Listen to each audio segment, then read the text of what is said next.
I truly felt a chill down my spine when I read the news yesterday. Pope Francis has passed away. Because we had received a few strange letters, near-death testimonies sent to us quietly, claiming that they had seen a shocking vision. The Pope had died. At the time, I didn't have the courage to believe it, but everything changed when a letter arrived from someone within the Church itself, carrying a divine encounter that could not be dismissed. That's when I knew this wasn't just a death, this was something far deeper. The woman in this story truly died, and at the very moment her soul left her body, she was taken to the deepest realms of the afterlife. There she witnessed something unimaginable. Pope Francis was not in heaven, but suffering in the depths of hell. But the story doesn't end there. How could someone once honored as the Vicar of Christ on earth appear in such a place of darkness? Could there be something hidden behind that white robe? A secret the world is afraid to confront? This story is not told to judge but to awaken, and you need to listen all the way through, because this may not only change the way you see the Pope, it may change the way you see your own soul. Before we begin, please leave your name and the city you're watching from, so we can pray for you by name and lift you up before the Lord. If this message stirs even the smallest part of your spirit, we ask you to consider supporting this mission by clicking Super Thanks. No matter what you give, God will return it to you 100-fold. And if you haven't subscribed yet, do it today. Be part of a growing family, 20,000 hearts this month, sharing the love, the truth, and the light of God. Now, listen closely to her story. At the end of April 2025, gentle sunlight streamed through the window of a small office in the Vatican, where I, Lucia, served in the Missionaries of Charity. On the desk lay charity documents, urgent letters, and a wooden statue of Jesus I often touched while praying. Today I received a special directive to prepare the final arrangements for Pope Francis, from the funeral to the archiving of his last will. No one explained why, only that it had to be done swiftly. I assumed he was gravely ill, and my heart sank. I had met him once. His warm smile and call to help the poor had convinced me he was a beacon of light, surely destined for heaven. I began my tasks, reviewing the guest list for the funeral, drafting letters to refugee camps he had supported. But then a dull headache began creeping up from the base of my neck to my temples. I dismissed it as fatigue from sleepless nights, or perhaps from the storm of thoughts lately, especially after stumbling upon reports of abuse buried deep in the Vatican archives. I ignored it and whispered, "Lord, please guide the Church and the Holy Father." But the pain intensified. My vision turned hazy, my breath became short, and my chest felt as if pressed under invisible weight. The other sisters urged me to rest, but I shook my head. I must finish this for the Pope. Before I could say another word, a bolt of pain like lightning struck my head, forcing me to bend over. The room spun wildly. The voices of the sisters calling my name faded into the distance. I collapsed. The last image I saw was the statue of Christ, looking straight at me. I didn't realize then that I was crossing the threshold between life and death. The pain crashed over me like a giant wave slamming into my chest, nearly taking my breath away. The sisters at the convent rushed to call a doctor. A nurse arrived, administered an injection, and gently urged me to rest. I returned to my room and lay down on my familiar, modest bed, trying to focus on prayer to soothe my weary body. But instead of calming down, an unmistakable sense of unease began to rise, strong and clear, as if an invisible force was pulling my soul out of my body. I closed my eyes, and at that very moment the room was suddenly flooded with light. Not ordinary light, but something radiant and impossibly warm, like a sacred flame bursting forth from heaven. I tried to open my eyes, to move, but my body no longer responded. In that instant, I knew my soul had departed from my flesh. Looking down, I saw my lifeless body lying still on the bed, my face pale like someone already gone. A wave of disorientation washed over me, yet it came hand in hand with an unfamiliar lightness. Every burden vanished. No more worries about unfinished documents, incomplete charity work, or even the internal conflicts I had about the church. The room remained the same familiar space, but it now carried an atmosphere of silence and holiness, as if the world had paused to bear witness. I asked myself, could I have died? And what about the Holy Father? Who will carry on the work?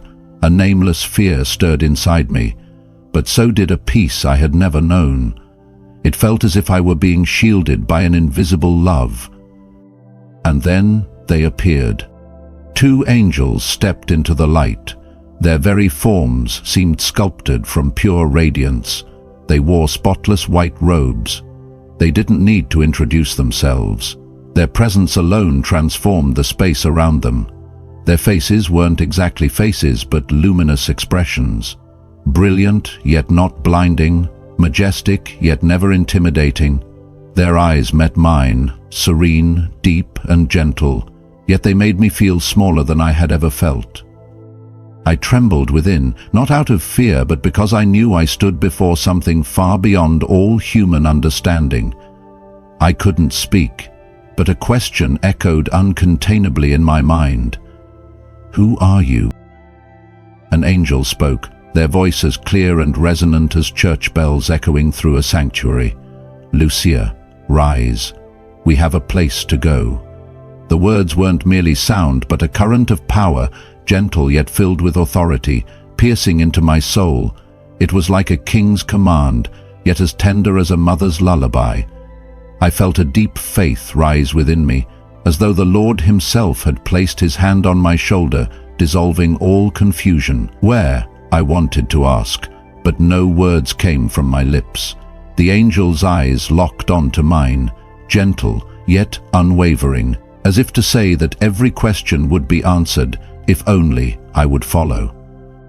I moved with them, not walking but gliding, lifted by an invisible stream of light. The convent room dissolved behind us, replaced by an immense space wrapped in silvery white mist that sparkled like particles of living light. There was no ground, no sky, only the sensation of drifting, weightless and unanchored. Time seemed to dissolve, no more minutes, no more hours, only eternity. I tried to look back, hoping to catch a glimpse of the Vatican, of the statue of Jesus on my desk, but all of it had vanished. It was just me and the 2 angels guiding me through a nameless realm. A mixture of wonder and unease stirred within me, like standing before the archives of the Vatican, facing secrets I had never dared uncover. Then, through the fog, a massive black door appeared. It towered so high it seemed to pierce the invisible heavens, as wide as St. Peter's Square. Its surface was made of obsidian, glossy and dark, etched with ancient patterns, like the manuscripts I'd once glimpsed in the hidden vaults of the Vatican. Texts about sin, scandal, and truths the church had buried. The carvings swirled slowly, alive somehow, breathing. Each pulse released a scent of charred ash laced with coldness, like the remains of a long-extinguished fire. I thought of the abuse reports, the shadowy financial records I had once dared to read in secret, and my heart trembled. This door led into a truth I wasn't ready to face. Fear surged through me like a cold wave crashing against my soul. With every breath of the door, my heart pounded harder, as if warning me that stepping through would mean witnessing something unforgettable. I wanted to turn back, to return to the safe room in the Vatican, but the angel's gaze held me steady. One angel, their wings gently beating, stirred a warm breeze that chased away the chill. They whispered, "You will witness the justice of God." That voice was like a small flame, igniting hope in the midst of darkness. I looked at their radiant hands as they pressed them against the door. The ancient carvings glowed as if awakened, and the massive gate slowly creaked open with a sound like wind howling through a graveyard. A blast of searing heat rushed out, thick with the stench of sulfur and distant cries of anguish. The air was suffocating, dense like scorched ash, yet the coldness reached deep into the soul. Flames roared alive, writhing with eerie consciousness. The sky above was pitch black, cloaked in smoke that smothered all light. The sound of screaming echoed, shrieks of torment so sharp they sliced through my awareness. Souls writhed in flames of repentance, unable to die, forced to live eternally in regret. The memories of their sins repeated endlessly, each time more agonizing than the last. Horrific creatures wandered among them. Monstrous beings with enormous bat-like wings, razor claws, and faces that were deep pits of hatred, tormenting the souls while cackling with cruel delight. A woman was bound by invisible chains, her soul impaled by hooks of iron, moaning as the shackles tightened. Another soul plunged into a bottomless pit, her scream fading into the abyss. The angel spoke. "This is the consequence of souls who reject the light, a place where sin is revealed as clearly as in a mirror." I thought of the church. Could the popes I once revered be here? In the distance I caught a glimpse of a white robe, but the angel gently led me away.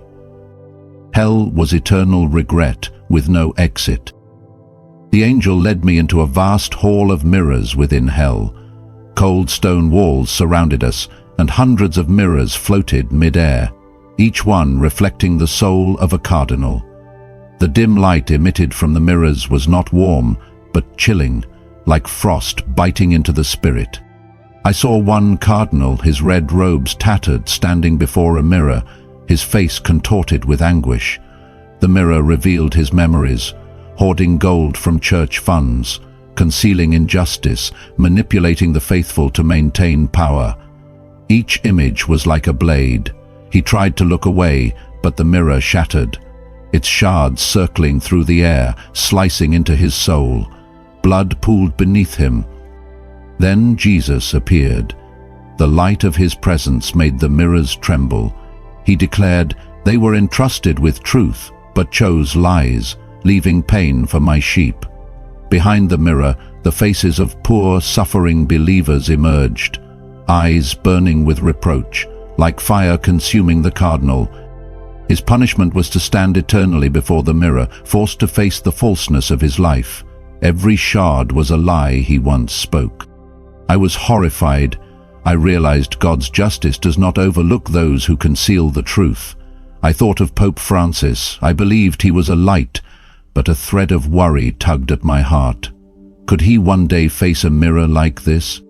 The angel guided me down a long corridor lined with even more mirrors, each casting a strange, pale glow that created eerie shadows. Priests stood before them, their black cassocks torn, their faces full of remorse. One priest stared into a mirror, seeing himself preaching love, yet sowing division in his parish, abandoning the poor to please the wealthy. The mirror cracked, shards spinning like daggers, cutting deep into him. Blood trickled across the stone floor. He tried to flee, but the hallway stretched endlessly, mirrors appearing at every turn. Jesus stepped forward again. His radiance shook the corridor. He said they were called to be light, but led my flock into darkness with false words. In the mirrors, the faithful wept. Their hands reached out for help, but the priests could not touch them, trapped in a prison of regret. Their sentence was to walk endlessly through this hall, where each mirror reflected another moment of faith. I trembled, thinking of the church I served. If priests were here, could Pope Francis escape judgment? I still held hope. He was beloved by the people. Surely he would ascend to heaven. The angel led me through the suffocating darkness of hell, where the air was thick with the smell of burnt ash and a chill that pierced into the soul. They stopped before a massive stone door, its surface carved with ancient patterns, like the secret documents I once saw in the Vatican archive. The door opened, revealing a vast, shadowy chamber, with only a single massive mirror at the center. The mirror, towering like a cathedral dome, had a surface that shimmered like frozen water, reflecting a dim, cold light. I stepped inside, my feet feeling pulled into the stone floor, my heart pounding as I recognized a familiar figure. It was Pope Francis. his white garments torn and soiled with mud and blood, standing alone before the mirror, his face twisted in pain. I froze in shock, heart stopped, breath caught. "Why is he here?" I cried out silently, my voice lost. I had been preparing his final arrangements in the Vatican, believing he was still alive, though gravely ill. The whole church, the people, and I myself saw him as a light, the Pope for the poor, the humble one with the warm smile, surely destined for heaven. Yet here he stood, in this room of hell, his eyes heavy with regret, seemingly imprisoned by the mirror before him. My heart twisted, as if torn between faith and the truth. The mirror began to tremble, letting out a sound like slowly breaking glass, sharp and cold. Its surface no longer shimmered, turning into a living screen, showing the promises he once made. "We will reform the church. The poor are the heart of the gospel. I will bring people together." Each word echoed, loud like a church bell, but distorted, as if strangled by darkness. The mirror cracked, lines spreading like spiderwebs, and shards of glass launched into the air, spinning like blades. They flew at Francis, cutting into not his flesh but the very core of his being, making him cry out, the sound of his pain echoing through the chamber. Blood flowed from invisible wounds, deep red, dripping onto the stone floor, forming a growing pool that reflected the mirror's light like a lake of blood. I wanted to run to him, but my feet were frozen, nailed to the ground. The mirror kept changing, the faces of the poor and hungry at the refugee camps he had promised to help, migrants left behind at borders, the faithful lost in a divided church. Their eyes, hundreds, thousands, stared at Francis, unblinking, like flames scorching him. A migrant mother in torn clothes, holding her emaciated child, whispered, "You promised to save us." An old believer, clutching a crucifix, murmured, "You let us wander." Each word summoned another shard, stabbing deeper, making Francis bend over, clutching his chest, tears mixing with blood. He tried to cover the mirror, as if to block the memories, but the shards clung to him, tightening like invisible thorned vines. "I tried," he cried out, voice hoarse, but the mirror didn't stop. It showed the divided church, bishops fighting for power, the faithful turning away, scandals and abuse covered up. Each image was another cut, like his very promises turning back to punish him. I stood there, trembling, realizing that this torment was not fire or chains, but truth. The truth he had avoided, the promises he did not keep. Suddenly, a column of black smoke rose from the ground, condensing into Satan, towering and more terrifying than any creature I had ever seen.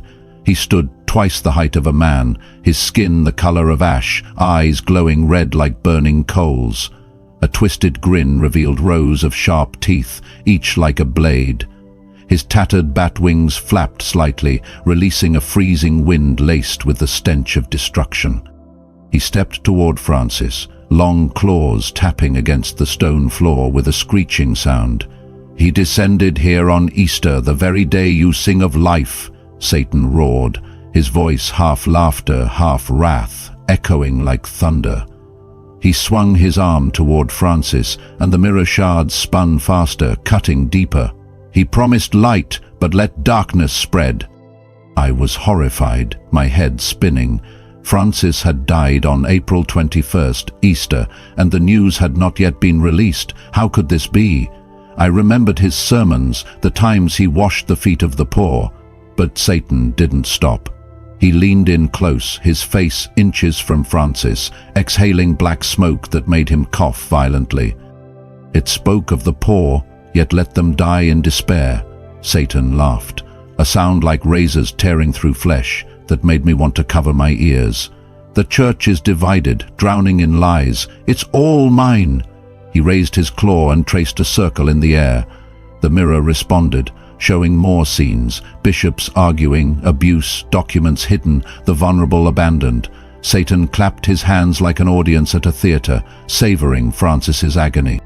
Francis collapsed, blood flowing from his soul like a stream, but his eyes stayed fixed on the mirror, unable to look away. "I tried," he whispered, voice fading beneath Satan's laughter. Then Satan turned, locking his fiery gaze onto me, his red eyes blazing as if they could devour my soul. "You see now, Lucia, even the one called light belongs to me." I stepped back, heart racing, but the angel beside me touched my shoulder gently, infusing me with a hint of courage. And then light exploded into the room, driving back the black smoke. Jesus appeared, his white robe radiant, his light a sacred flame, warm, pure, and overwhelming. The mirror trembled, the shards stopped spinning. Satan growled and backed away, his wings curling inward. Jesus walked forward, his eyes sorrowful yet majestic, resting on Francis. Hayward was entrusted with my flock, yet let words obscure his duty, he said, his voice deep like the ocean. He promised reform, but let the church bleed. A promise without action is a shattered mirror that cuts the soul. He pointed at the mirror. It changed, once again showing the faces of the poor, but this time their expressions softened, their eyes pleaded, not in judgment, but in hope of repentance. Francis wept, tears mixed with blood, his body trembled. "Lord, forgive me," he whispered, choking with emotion. Jesus placed a hand on his shoulder. A gentle light spread from his touch, soothing the wounds, though the blood still flowed. "My justice does not overlook," Jesus said, "but light remains for those who repent." His words offered a beam of hope amid the pain. Satan shrieked, claws scraping his throne, but the light drove him back, his black smoke dissolving into nothingness. I collapsed to my knees, tears spilling from my eyes, trembling in awe. If even Francis, the one I revered, was here, who could escape the justice of God? The room darkened once more, but the light of Christ remained, as a reminder that truth, no matter how painful, is the only path to light. The angel led me to a vast chamber in hell, resembling a courtroom but cold and shrouded in darkness. The grey stone walls were carved with growling creatures that seemed almost alive. Dim light from the cracks above barely illuminated a rotting wooden platform in the center. Satan sat high upon a throne behind it, enormous, eyes gleaming with hatred, his sinister grin slicing the air like a blade. In front of the platform stood the trembling souls of church leaders, cardinals, bishops, and 2 popes I recognized, John Paul II and Benedict XVI, their white robes torn, their faces marked by regret. Francis was nowhere in sight, but I heard faint groans from afar, as if he were still enduring the torment I had witnessed in the mirror chamber. Satan pointed at me, his voice hissing like wind through a graveyard. "Lucia, you came to witness my trial. These men in white belong to me, and you will too." He turned toward the direction of the groans and sneered. "Francis just arrived. Let him enjoy the torment of the truth he once buried. There are many tricks I have planned for him." I trembled, recalling the shattered mirror and the blood-soaked floor in the chamber before, my heart aching at the thought of him, the man I once believed was the church's guiding light. Satan pointed to John, whose eyes were full of fear. Smoke rose from the platform like a living screen, displaying scenes of him covering up abuse scandals, dismissing the pleas of victims to protect the church's image. Faces of innocent children appeared in the smoke, their eyes sharp with pain, whispering, "You abandoned us." John knelt, trying to cover his face, but the smoke tightened around him, as if his very sins were choking him. Virtue, Satan laughed loudly. He thought reputation would save him, but truth belongs to me. Then Satan turned to Benedict, who bowed his head, hands trembling. The smoke shifted, revealing how he had known of evil within the church, but remained silent, resigning to escape responsibility, leaving chaos and power struggles behind. Images of the fractured church appeared, bishops in conflict, the faithful lost, echoing cries that sliced through the soul like blades. Benedict covered his ears, but the cries pierced through, causing him to collapse. Satan roared. He ran, but he could not escape me. Fear like ice swept through me. I recalled the abuse reports I had read in the Vatican archives, and all the times I remained silent out of fear of causing scandal. Satan stretched out tendrils of smoke, cold as death, and one touched my soul. You are part of this church too, Lucia. Every silence of yours made me stronger. I felt my soul being dragged downward into his courtroom, my heart pounding, breath short and erratic.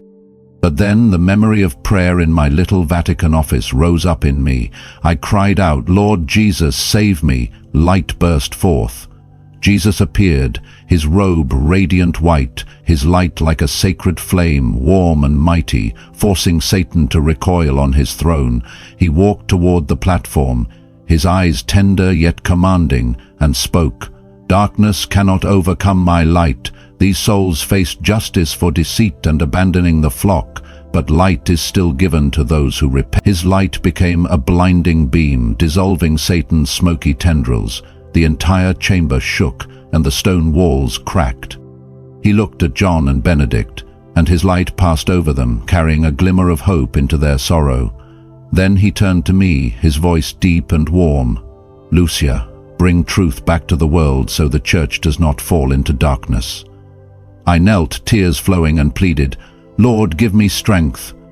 He placed his hand upon my shoulder, and a deep peace flooded through me, driving away my fear. Satan let out one last laugh, his voice weakening. "You may leave, but darkness will watch you." Then he vanished into black smoke, his throne left empty. I stood, my heart still pounding but filled with resolve. This trial had not only judged them, it was a divine awakening for me. Faith is a weapon, and I must act, so the church will not belong to the darkness. Jesus stood before me in a radiant light, warm like a sacred flame, dispelling the darkness of hell. His eyes were gentle yet majestic, as if they could see through the depths of my soul. He took my hand, and his deep, tender voice rang out, "Lucia, my justice shows no partiality. I have chosen someone to lead the church anew, a humble one, a heart burning for the weak, determined to bring light into the dark corners of my flock. But you too must do your part. Carry this truth back to the world so that light may triumph." His words flowed into me like a current of power, but also left a lingering question. Who is this person? I wanted to ask, but the light surged, swept me up, and I felt my soul being pulled forcefully back into my body. My eyelids were heavy, as if weighed down by stone. I opened my eyes. Blinding white light from the Vatican hospital ceiling pierced through, making me squint. The smell of antiseptic and the beeping of monitors flooded my senses. I lay in bed, my body frail, breath shallow, as though I had just run 1,000 miles. The sisters gathered around me, their faces full of worry. I tried to speak, but my throat was dry. Only a whisper came out. When strength returned, I asked Sister Maria, "Pope Francis, how is he?" She lowered her head, eyes red, and whispered, "He passed away on April 21st. The Vatican hasn't announced it yet, but we were just informed." My heart clenched, as if crushed.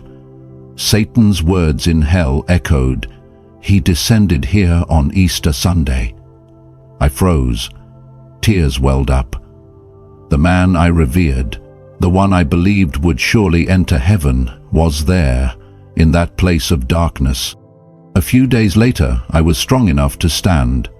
I asked for permission to speak at the small church in the Vatican, where parishioners, priests, and several bishops had gathered. Standing at the pulpit, colored light from the stained glass fell across my black habit. My heart pounded, as if I were again before Satan's tribunal. The room was silent. Eyes filled with curiosity and doubt stared back at me. I took a deep breath and began. "I have seen hell, where God's justice judges every soul, even those we once revered." My voice trembled, but each word felt led by his light. I spoke of cardinals who hid falsehoods, of priests who led the flock astray, and the accusing eyes of the faithful reflected in the mirror. I spoke of John Paul II, loved by the world, but kneeling before the victims of abuse, eyes like blades, because he had hidden crimes to protect the Church's image. I spoke of Benedict XVI, who knew of evil but stayed silent, resigning, leaving the Church to unravel, while the people's cries cut like knives. And most painfully, I spoke of Francis, the man I had believed to be the light, standing before a mirror of remorse, blood flowing from promises unkept, reform, aid for the poor, unity. I spoke of Satan, laughing from his throne, exploiting these failures to drag the Church into darkness. The crowd was stunned. I knew they couldn't accept it yet, just as I hadn't at first. Back in my room, I began writing in my journal, recording every detail: the shattered mirror, Satan's laughter, the light of Christ. I sent letters to the bishops, including the abuse reports I had once read in the Vatican's archives, urging them to reveal the truth and protect the victims. I knew my letter might stir controversy, but I could no longer remain silent. Each night, I knelt before the statue of Jesus, praying for the Church and for the new Pope God had chosen, a humble, devoted one whose face I had yet to see. Days passed, and my words began to spread. The Vatican Church filled to capacity. Lay people, priests, and bishops came to listen. My journal was published, igniting a movement for transparency. Bishops convened conferences, released abuse records, and vowed to protect the innocent. Some opposed it, calling me a troublemaker, but many supported the cause, finding hope in the truth. I led charity projects, bringing the poor and migrants closer to the Church, fulfilling what Francis had once promised. The lay community awakened, holding leaders accountable, praying for a purified Church. One bishop said to me, "Sister Lucia, you've awakened us." I smiled, knowing it was the light of Christ. But Satan's words still haunted me. The darkness will watch. Every night I prayed, asking God to protect the Church from falling again. I wrote to the new Pope urging him to continue the reforms. My near-death journey had transformed both me and the Church, but one thing I knew with certainty: God's justice and His light are eternal, leading through every shadow. Driven by a deep desire to understand the boundary between faith and truth, Lucia began opening her heart to those who had experienced the journey between life and death. She spent much time speaking with and listening to the people who sought her out. And unexpectedly, a female scholar came forward, claiming she had been forewarned that Pope Francis would be dragged into hell. But her story, which will be revealed shortly, was unlike anything Lucia had ever encountered. The woman had even seen 2 other popes, also suffering torment in hell. For most Catholics, the belief that popes go to heaven is almost unquestionable. They are seen as men who lived faithfully for God, led His Church, and devoted their entire lives to the faith. But what if that belief, so deeply rooted in the hearts of millions, was suddenly shaken? This story comes from a female scholar who had been researching Catholicism. For her, it was purely academic, until the day her heart stopped. In the very moment her soul left her body, she was taken to the darkest depths of the afterlife. There she saw something no Catholic would ever expect: revered popes suffering in hell. And then came the final blow. She saw Pope Francis being dragged toward the abyss. Why would the current leader of the Catholic Church appear in such a terrifying place? What truth is hiding behind the white robe? Listen until the end, because maybe you were chosen to see what others refuse to face. Welcome to Eternal Bible Stories, where real near-death experiences are told to awaken faith and illuminate the soul. If you haven't subscribed yet, do it now. And leave your name and the city you're watching from in the comments. so that God knows you're here, watching and ready to receive His blessings. Now listen closely to her story. My name is Mary. I live with my husband and our 2 children in a small, quiet home nestled in the suburbs of Ohio. We don't have much in terms of wealth, but we have love, and for me, that's always been more than enough. Our days passed simply, filled with familiar routines, laughter, and the gentle peace of everyday life. But everything began to shift on the morning of September 29, 2024. The autumn sunlight filtered through the window, casting a soft glow on the thin white curtains. But from the moment I opened my eyes, I felt that something wasn't right. A dull ache throbbed at the base of my neck and slowly spread to my temples. I furrowed my brows, telling myself it was probably just fatigue or a bad night's sleep. It had happened a few times before, so I didn't think much of it. I tried to start my day as usual, making breakfast, reviewing my shopping list and feeding the cat. But the pain grew heavier. My vision began to blur, as if a thin mist had settled over everything. Every breath I took felt shallow and strained, like something heavy was pressing down on my chest. Still, I tried to brush it off, to keep things under control. That's just how I am, always trying to hold on, always afraid of being a burden to others. But then I noticed my husband watching me closely. He stepped forward, placed his hand on my shoulder, and said with concern in his voice, "You're not okay. We need to call the doctor." I shook my head.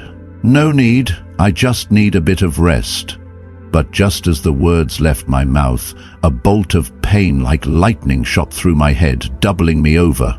Everything started spinning. The sounds around me grew distant. I felt my legs give out beneath me, and the last thing I saw before collapsing was the panicked face of my husband, calling my name in desperation. On what seemed like an ordinary morning, I had no idea I was approaching the threshold between life and death. A doorway that, once crossed, would show me things I had never dared to imagine in my entire life. The doctor arrived, gave me an injection, and told me I needed to rest. I lay down on the bed, just hoping to get a little sleep to ease the pain. As I closed my eyes, I began to sense something strange within me, as if a deep unease was rising from the depths of my soul. After a while, with my eyes still tightly shut, I felt the room suddenly fill with an unbelievably radiant light. I wanted to open my eyes to see what was happening, but I couldn't. As if my body no longer responded to my will, and then I realized something astounding. My physical body was still lying motionless on the bed, but my soul had separated from it. When I became aware that I had left my body, my first sensation was overwhelming confusion. I looked down and saw myself lying there, motionless on the bed, like someone in a deep sleep or already dead. I tried to make sense of what was happening. On one hand, I observed my surroundings. The familiar room now seemed different from this perspective. On the other hand, I was trying to understand why my soul felt so light, as if all physical burdens had vanished. Everything around me was silent, but that silence held a fullness to it, as if the space was saturated with an invisible energy. I oscillated between 2 states, a strange and profound sense of peace mixed with fear of the unknown. I had no idea what was waiting ahead, and my mind was both expectant and trembling. Suddenly, 2 radiant figures appeared in the room. At first, I couldn't tell what they were. I only saw 2 glowing shapes, as if made of pure light. But as they moved closer, I realized they were angels. They wore garments of pure white, emanating a graceful beauty, and their faces shone as though lit from within by a sacred source of light. They appeared right beside me, watching me intently, but without saying a word. At that moment, my heart was flooded with questions. What is happening to me? I didn't know who they were or why they were there, but their presence made me feel both curious and bewildered. One of the 2 angels approached me and spoke with a clear, radiant voice. "Mary, rise. There are places we must go." That sentence echoed like a gentle command, yet full of authority, piercing straight into my consciousness. In that moment, I felt no desire to resist. Instead, an unexpected and profound sense of trust rose within me, as if I instinctively knew I was being guided by something sacred and safe. I began to follow them, moving with a miraculous lightness that can only be felt when the soul is freed from the weight of the physical body. I didn't walk as one normally does. Instead, I glided, as if being carried by an invisible current of energy. I didn't know where I was going with the angels. The journey seemed endless, but I had lost all concept of time. Everything was unfolding in a realm beyond the usual limitations of the material world. No minutes, no fatigue, only my presence and the guiding presence of the angels. After a span that could not be measured, a massive black door appeared before us. That door was unlike anything I had ever seen in my life. It was so tall it seemed to pierce the invisible sky above, carved with ancient symbols I could not understand, yet they stirred a feeling both sacred and threatening. The surface of the door was not smooth. It shifted slowly, almost imperceptibly, as if the door itself was breathing. Each breath it exhaled carried a strange scent, burnt and icy at once, as if it were the meeting point of fire and frost, of life and death. A cold shiver ran down my spine and fear began to creep into my mind. It wasn't ordinary fear, but a deep warning that if I stepped through this door, I would witness things I could never unsee. But when I looked at the angels, their calm and gentle eyes soothed my fear. Their wings fluttered once, sending a soft breeze that wrapped me in warmth. They said nothing, but their presence was a comfort, as if to assure me that everything was under control. And then, one of the angels stepped forward, placed his hand upon the door, and in that moment, everything changed. One of the angels reached out and slowly opened the massive black door. At that very moment, a completely different world appeared before my eyes. As we stepped inside, a wave of intense heat suddenly blasted into my face. The air felt so thick and suffocating that it seemed almost impossible to breathe. Flames blazed everywhere, but these were not the kind of flames I had ever known. Each tongue of fire seemed alive, moving with a consciousness of its own, creating a scene that was both strange and terrifying. The angels led me deeper into hell, and each step felt like it was etching an indescribable sensation into my soul, a sense of eternal despair. There was no light, no time, no waiting for a tomorrow. Everything here was immersed in a thick, liquid-like darkness, so black it felt almost tangible. The air was heavy, blazing hot like molten ash, yet paradoxically cold, seeping into every crevice of thought like invisible fingers choking the will. All around me were screams, not quite human but distorted sounds, groans and howls so intense that my soul trembled from the shock. I saw souls burning in flames, not physical fire like in the earthly realm, but flames of regret, of spiritual nakedness. They writhed in that fire, never dying, only living endlessly in the pain they themselves had sown. I saw some people being dragged through deep pits like volcanic mouths, then thrown into swirling abysses, bottomless, endless. They fell forever, their screams echoing and fading into the darkness.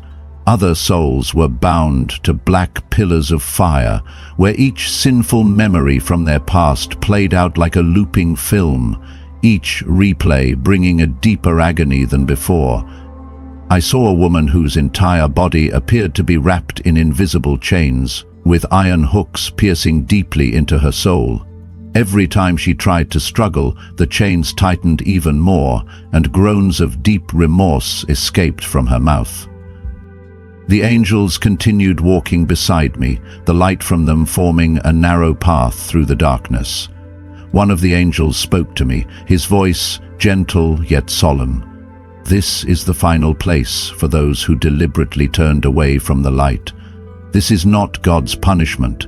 It is the natural consequence of a soul that has rejected him. I looked into the eyes of the souls. Each one carried a story, a wound, a mistake for which there was no turning back. Some were on their knees, some were screaming, and some remained silent with wide eyes, forever facing themselves in a punishment from which they could never escape. And then, as we descended further, the darkness itself seemed to shift. A new figure emerged in the distance, tall, regal, yet cloaked in shadows. The angels said, "The first person you will see here is someone once known to the whole world." As the face slowly came into view, I held my breath. As we went deeper into the heart of hell, the surrounding torment intensified. The screams blended into one another, the smell of burning flesh filled the air, and the endless darkness seeped into my very being. As I drew closer, a particular figure caught my attention. A soul kneeling on the ground, hands covering their face, weeping and suffering without end. As I drew closer, I recognized who it was: Pope John Paul II. He was weeping, and the tears of a pope flowed endlessly. But it wasn't just physical pain tormenting him. His soul was carrying a burden far greater. I felt an intense longing to understand the reason behind his suffering, but the angels remained silent. I only knew that I was meant to watch. At that moment, I felt the presence of Jesus. The atmosphere around me shifted, as if every worry and heaviness had been lifted from my chest. A gentle light spread throughout the space, not blinding, but enough to make everything clearer and feel safer. I heard no footsteps, no voice, but I knew he was near. Each breath became easier, and a sense of peace rose within me, unlike anything I had ever known before. There was no need for an introduction. I simply knew it was him. He slowly approached me and continued to observe the scene unfolding before us. Pope John Paul II was surrounded by souls drawing near to him. These souls were victims of abuse, and their pain was clearly visible on their faces. They encircled the Pope, looking at him with eyes full of sorrow. Each one carried profound grief and deep regret. The Pope seemed to collapse even further under the weight of his inability to help them. He cried out, but no one heard his voice. Every scream he released seemed to echo the inner agony of those souls. At that moment, Jesus began to speak, his voice gentle yet heavy. This man was once recognized as a messenger of God on earth. Hundreds trusted him and sought refuge in the safety of the church, but he failed to protect the most vulnerable. His indifference toward the scandals of sexual abuse, the dark secrets of the church that he tried to cover up, now come at a great cost here. The Pope's agony intensified.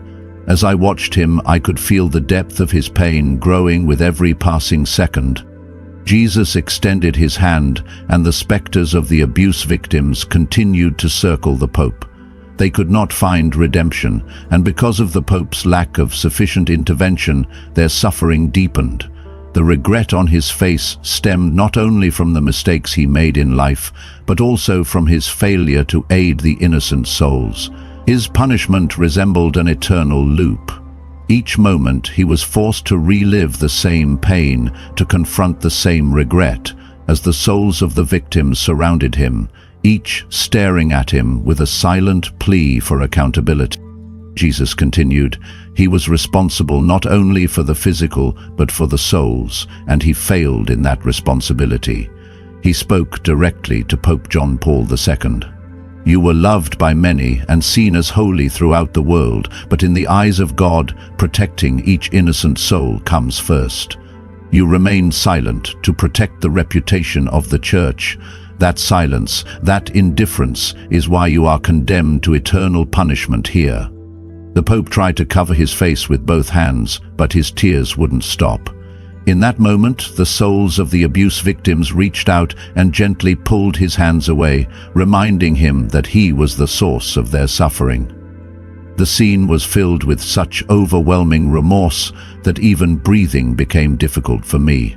Every line on the Pope's face reflected the inner torment and deep sorrow of his soul. Jesus turned to me and said gently, "Such mistakes are unforgivable in the eyes of God." He should have understood the weight of his responsibility. The protection of the innocent is paramount. Though he was revered by many in the world, here, justice is still upheld. The agony of Pope John Paul II will never end. He will continue to endure the consequences of his overlooked mistakes and the Church's silence. Facing the victims of abuse is his eternal torment.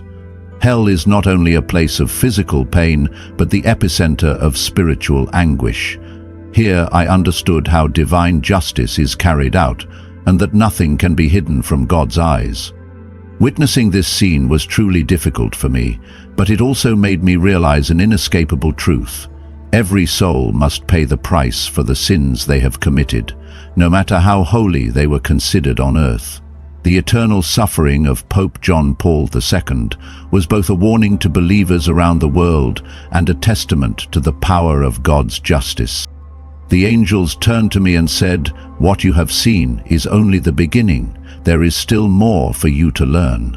My journey through hell was not yet over, and ahead, another well-known soul was waiting. The angels led me to another place, one shrouded in darkness and thick fog.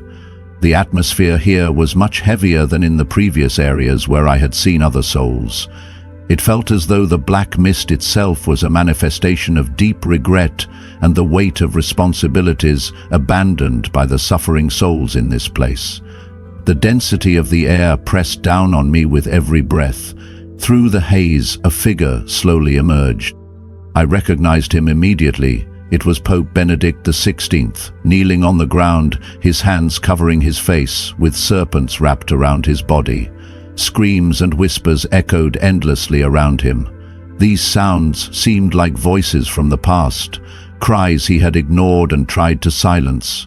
Each scream carried a weight that pressed down heavily on my spirit. Seeing Benedict surrounded by such profound anguish stirred something deeply unsettling within me. The regret etched into him revealed how he had evaded his responsibilities during his time as Pope. Jesus slowly approached me and began to clarify the scene before my eyes. Just like the punishment faced by Pope John Paul II, this vision was filled with the pain of abuse victims. However, Benedict's punishment was even more complex.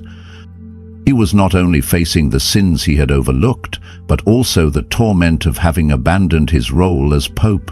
Jesus looked upon Pope Benedict with deep sorrow and said, "He held the highest position in the Church, but when he saw evil, he remained silent. Instead of confronting the scandals of abuse, he chose to conceal them, and when the burden became too great, he fled. He abandoned his responsibility."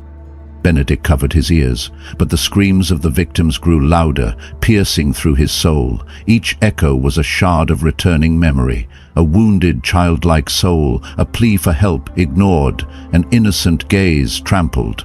The weight of his silence and indifference tormented him without end. Every scream was a reminder of his failure to act. The black clouds of regret swirled around him, demanding justice. Jesus turned to me and said, his resignation was not just an escape, it magnified the pain within the Church. Financial scandals and corruption thrived in the silence he allowed. I understood why Benedict's punishment differed from that of John Paul II. If John Paul II carried the burden of delayed response, Benedict bore a double weight, both for ignoring the cries of the victims and for retreating from responsibility when the Church needed him most. His resignation, once seen by the world as an act of humility or wisdom, was now revealed as a withdrawal that left a power vacuum filled with chaos, corruption, and devastating financial scandals. The dark clouds of remorse thickened around him. They didn't come from the outside, but emerged from within his own soul, as though every buried memory had become a cloud of smoke wrapping tightly around him. I saw him trembling, not from cold, but because he knew. Nothing could be hidden anymore. Every choice he had made, every word he had withheld, every action he had avoided, all had now become witnesses against him. And when I turned to look at Jesus, I didn't see anger in him, but a profound sorrow. A sorrow for a soul that once had the chance to glorify God, but chose silence when faced with darkness. We continued descending deeper into hell. The air grew thicker and the agony more intense. Before me appeared a massive, terrifying throne. Sitting on it was Satan. The most dreadful place in hell now awaited. At that very moment, a chilling cold swept over my entire being. Satan, in his enormous form, sat upon the throne, his eyes gleaming and a sinister smile spreading across his face as he surveyed everything around him. He had summoned both popes, John Paul II and Benedict XVII, who knelt and writhed in regret before him. Satan seemed to bind them with invisible chains, relishing their torment. But even in the darkest corner of hell, a ray of hope appeared. A radiant, peaceful light suddenly spread, like a force that could purify everything. Satan's mocking laughter abruptly stopped. As I closed my eyes and turned toward that light, I felt the presence of Jesus. The warmth and love from him brought a profound sense of peace within me. Satan's terrifying gaze and the horrifying scenes of hell faded under this light. Jesus stepped toward Satan's throne. In that moment, the pride on Satan's face seemed to fade. Even the presence of Jesus made him tremble. Jesus turned to me and spoke gently. "Mary, what you've seen is the truth, but you must also learn the lesson within these truths." He reached out toward Pope Benedict and John Paul II. Both trembled slightly as they lifted their heads. The presence of Jesus made the depth of their remorse unmistakably visible. He leaned down close to them and spoke softly but firmly. "You were once the leaders of the church, but you committed grave errors. Your silence and avoidance of responsibility have caused great harm to the house of God. You failed to fulfill your calling, and now you are feeling the full weight of that failure." Then Jesus whispered a verse from Luke 17:2. "It would be better for them to be thrown into the sea with a millstone tied around their neck than to cause one of these little ones to stumble." These words deepened the pain and remorse in the eyes of both Pope Benedict and John Paul II. They had failed to stop the abuse that had wounded the most vulnerable within the church, and they had remained silent. Jesus then turned to Benedict and reminded him of James 4:17. "So whoever knows the right thing to do and fails to do it, for him it is sin." These words referred to his resignation and abandonment of duty. He reminded Benedict of the great responsibility he had been given and had left unfulfilled.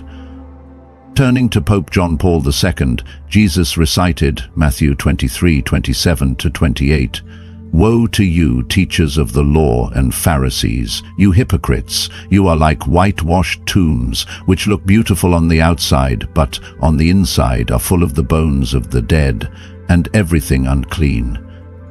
Jesus pointed out that John Paul II had been seen as a holy figure outwardly, but had hidden the darkness within the church. He used these scriptures not only to highlight the spiritual consequences of their actions, but to show that these were not just worldly failures. The cries of the abuse victims revealed the inner collapse of their souls. He emphasized that they must confront not only their silence, but also the evil they had allowed to thrive. Then Jesus placed his hand on their heads. "You were regarded as great leaders on earth, but in the kingdom of God, leadership comes with responsibility, and you failed to uphold that responsibility." In that moment, the remorse on the faces of Benedict and John Paul II deepened even further. They trembled beneath the hand of Jesus, yet also began to feel the cleansing power of true repentance. Jesus turned to me and repeated the scriptures once more. "As you have seen, everything a person does or fails to do is laid bare before the eyes of God. The world may have called them holy, but the truth is always revealed before the Lord. At that point it seemed that Jesus was imparting a message to me, a message meant for the believers still living on earth. Then he began to lift Pope Benedict and John Paul II upward. They had faced their sins, endured the fire of hell, and now they saw a glimmer of hope in the hands of Jesus. I do not know whether they were fully redeemed, but I sensed that Jesus was leading them into a deeper confrontation with their wrongs, guiding them to unlearn what the world had taught and to begin again on a different level. Jesus finally turned to me and said, "Anyone who is a leader, who guides others, carries the greatest responsibility, and every leader must answer to the justice of God." These words were a lesson for me. Everyone on earth, especially those in positions of leadership, will be held accountable before the eyes of the Lord. As Jesus lifted them up, he radiated like a beam of light piercing through the darkness of hell. The influence of Satan began to diminish, and the bleak landscape of hell seemed to shrink under the brilliance of Christ's light. Satan appeared to retreat, though the mocking look in his eyes still hinted at his continued delight in future downfalls. He looked at me, then smiled, a chilling, ominous smile. "Only one soul remains," he hissed, his voice echoing from the depths, "and he too will be mine." I turned around as if to ask who he meant, but Satan only laughed, refusing to answer directly. Then he leaned in and whispered slowly, venomously, "He still wears the white robe, but the light in him has long gone out. You'll all see soon enough. Until then, farewell, my little friend." And with that he vanished into the shadows. I wanted to ask more, but the light had already surrounded me, and when I opened my eyes, I had returned to the world of the living. As Jesus lifted me out of the dark corners of hell, I felt a profound peace flooding my soul. His presence wrapped around me, and the terrifying images I had witnessed began to dissolve little by little. My soul felt lighter, though the weight of everything I had seen still echoed in my mind. When I opened my eyes, I saw familiar faces around me. My husband and my children standing by the bed looking at me with concern. Everything felt so surreal that even returning to my own body felt like a dream. But I knew what I had experienced was neither a dream nor a figment of imagination.